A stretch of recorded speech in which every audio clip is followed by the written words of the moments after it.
Chief Executive Zhang Li hopes next-term lawmakers can keep up the patriot partnership with the government. We'll take a look at an ancient city wall in Xi'an, which brings immersive experience for tourists with a modern touch. Are we in for a sustained trade war with China? Well, you're in one now. And Donald Trump says U.S.-China trade war is on ahead of a critical summit with President Xi Jinping.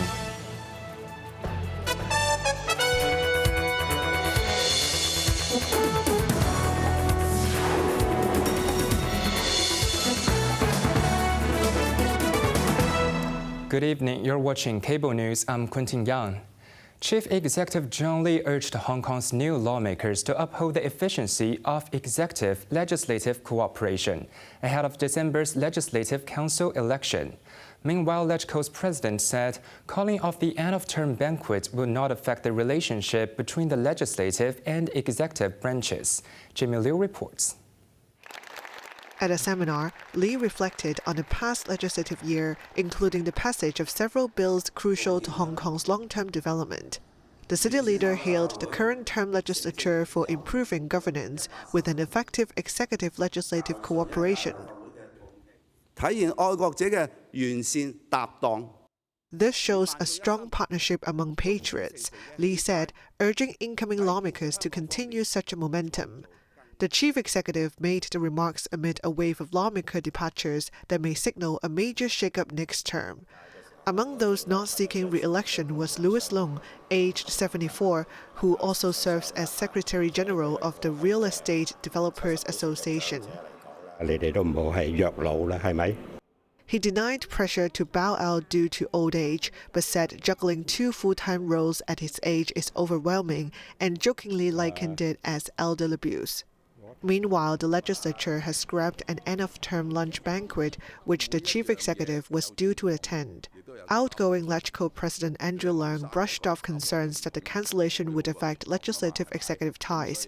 Leung added many lawmakers hoped to focus on end-of-term duties or election matters and felt it was not the right time for a feast. Jamie Liu, Cable News. Authorities have stated that the city's opening soon first-ever Chinese medicine hospital will represent a huge breakthrough in the practice compared to existing clinics. Services will be expanded based on public demand, and officials are confident in the facility's financial health. Jeremy Zhu has more. Opening in phases on December 11th, the hospital will offer outpatient and day inpatient services in its first year. The minimum outpatient fee will be $180, which is $60 more than the current charge at public Chinese medicine clinics. Speaking to iCable News, the hospital's chief executive Bian Zhaoxiang said the hospital's key advantage is providing integrated services like blood tests and X-rays alongside consultation. It will also feature specialty clinics for conditions such as acute sprains, treated with acupuncture and massage therapy. Meanwhile, its inpatient services are a first for Hong Kong, and elite practitioners from the mainland and Hong Kong will be invited.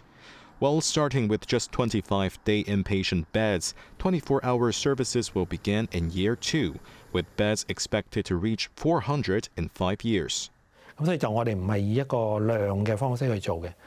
On the same program, Chen Wailun, project director of the Chinese Medicine Hospital Project Office, said the first year will focus on team integration and standardizing treatments, prioritizing quality and safety over patient volume. He confirmed services would accelerate if public demand requires. Chen affirmed the facility's financial model is healthy, with significant government support, allowing focus on the core mission to be a flagship institution driving the development of Chinese medicine. Additionally, both officials suggested the hospital could later receive post-stroke patients from public hospitals, acting as a platform for integrated care. Jeremy Zhu, Cable News. The city of Xi'an in Shanxi province has emerged as one of mainland's top tourism spots in recent years, with the historic landmark Xi'an citywall captivating a new generation of young travelers. A delegation from the Travel Industry Council of Hong Kong is currently visiting the city to explore ways to fostering mutual growth in tourism between Xi'an and Hong Kong. Xi'an has taken a look at how old meets new in this great ancient capital of China. The Xi'an city wall is China's largest and best preserved ancient city fortifications.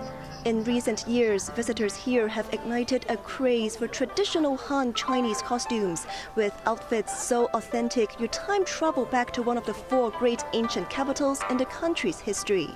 This year alone, the site has welcomed over 6 million tourists from home and abroad. Li Jiajie, Xi'an City Wall marketing manager, said the trend is spreading rapidly among young people. To meet the demand, they have opened Han Fu experience shops in the scenic area, making it easy for visitors worldwide to dive into this cultural tradition. Beyond dressing up, tourists can use augmented reality binoculars to scan the walls and witness how they stand tall across different eras, reliving the glory of Chang'an City from 1,000 years ago.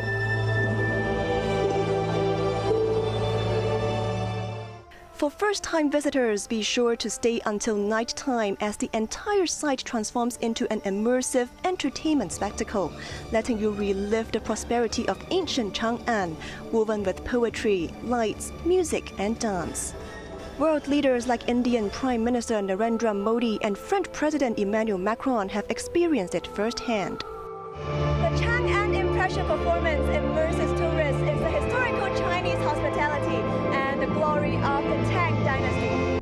During this year's National Day Golden Week holidays, Xi'an welcomed over 20 million visitors and generated nearly 20 billion Chinese yuan in tourism revenue, both record highs. While crowds flock to the walls from outside, locals yearn to venture out. Trips from Xi'an to Hong Kong have surged this year since the ancient capital city joined as one of the destinations of the individual visit scheme in 2024. Leading an 80-member delegation from Hong Kong's Tourism Industry Council on a study tour to strengthen ties, Chairman Tommy Tam is confident in boosting tourism on both sides by promoting multi-destination packages and more Hong Kong-Xi'an flights. Reporting from Xi'an, Shanxi, Cheryl Yun, Cable News. The trial of Kwok In-sen, the father of wanted activist Anna Kwok, will resume in December after magistrate ruled there is sufficient evidence to proceed. The case is being closely watched as Kwok would be the first family member of a wanted activist to be charged with a national security offense. 68-year-old Kwok appeared at West Kowloon Magistrates Courts today for the 3rd day of his trial, where his son, Kwok Hoi-tong, testified for the defense. The core of the case revolves around an insurance policy the father took out for his self-exiled daughter in 1999. The prosecution alleges that, in early 2025, the father tried to cancel the policy and obtain its funds, valued at approximately $88,000, while knowing his daughter had been declared an absconder under Hong Kong's Safeguarding National Security Ordinance, also known as Article 23. A central dispute is the policy's ownership. The insurance company claims it was automatically transferred to Anna Kwok when she turned 18, while the defense suggests the father remained the legal owner because transfer forms were never signed. The court has adjourned until December 23rd for closing arguments, and Kwok In-sen was granted continued bail. Police have arrested 10 men and 6 women on suspicion of using false documents to illegally withdraw their mandatory Provident Fund savings early, totaling some $4 million. The arrestees, aged between 31 and 56, hold reported occupations such as chefs, sales assistants, security guards, waiters, and construction workers. They're suspected of working with agents who provided false medical certificates, claiming the individuals were permanently disabled or had a terminal illness to justify early MPF withdrawal. The suspects reportedly paid the intermediaries commissions of 5% to 30%. Police said organized crime groups have used social media to advertise these illegal services. Meanwhile, the Mandatory Provident Fund Schemes Authority has expressed grave concern over the case and is urging the public to remain vigilant. United States President Donald Trump admitted his country is in a trade war with China, following a new surge in economic tensions. Yet Treasury Secretary Scott Bessent remains optimistic, hinting at extending the tariff truce in exchange for China easing its export control on rare earths. Jamie Liu reports. Weeks ahead of a potential meeting with Chinese President Xi Jinping at the APEC summit, Trump weighed in on the current U.S.-China trade tensions. So you're meeting with President Xi in a few weeks. Yeah. If you can't come to an agreement or a deal at that meeting, are we in for a sustained trade war with China? Well, you're in one now. Look, we have 100% tariff. If we didn't have tariffs, we would be exposed as being a nothing. This came as the U.S. earlier announced an additional 100% tariff in response to China's plans to tighten export controls on rare earths. Treasury Chief Bessent and Trade Representative Jamieson Greer slammed Beijing's decision for threatening global supply chains and called on allies to de-risk together by diversifying their supply chains away from China. This is China versus the world. They have put these unacceptable export controls on the entire world. China's actions have once again demonstrated the risk of being dependent on them on rare earths, and for that matter, anything. If China wants to be an unreliable partner to the world, then the world will have to decouple. Still, both Greer and Bessent expressed reluctance to take any countermeasure, saying they are optimistic about the escalation as China is open to discussion. Bessent also said it is possible to extend the current tariff truce beyond the November deadline if China halts its rare earth export controls. Speaking at a CNBC event, the Treasury chief warned that Washington has many powerful tools to counter China, including suspending supply of aircraft engines. Jamie Liu, Cable News. The U.S.-brokered Gaza ceasefire is once again teetering on the brink of collapse as Hamas fails to produce the remains of all deceased Israeli hostages, triggering threats from Israel to resume fighting and a stark warning from U.S. President Donald Trump. The crisis escalated on Wednesday when Hamas returned 2 more bodies of Israeli hostages, but one of which was mistakenly identified. To date, Hamas has returned 8 bodies, while nearly 2/3 of the 28 deceased hostages remain unaccounted for. The military group announced it had handed over all the corpses it could access, claiming recovering the remaining bodies would require extensive efforts and special equipment as they are buried deep beneath the rubble. Despite this, Israel's Defense Minister Israel Katz instructed the military to prepare a plan to defeat Hamas, vowing to resume operations in coordination with the U.S. if the deal falters. Honoring its part of the agreement, Israel also returned the bodies of 90 Palestinians, which Gaza health officials said had signs of torture and executions. In a pivotal intervention, Trump said he believes Hamas has done its best. Well, they're looking for them, absolutely. They're looking. So we have the living hostages all back. They returned some more today. It's a gruesome process. I almost hate to talk about it, but they're digging. They're actually digging. However, he also told CNN he would greenlight a renewed Israeli offensive if Hamas refuses to disarm and uphold its commitments. The deadlock has impeded humanitarian aid. Israel has restricted aid trucks into Gaza, a move criticized by aid agencies as using assistance as a bargaining chip.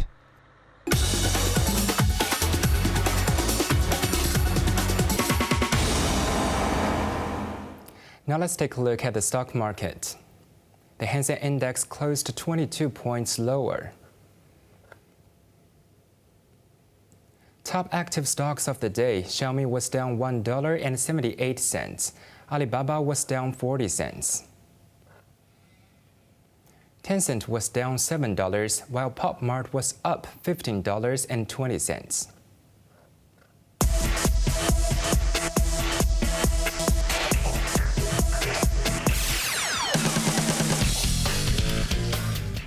This Saturday, a red-on-red clash will be staged at the High-Tech Stadium, with Rio Ferdinand and Steven Gerrard marshalling teams of retired Manchester United and Liverpool stars.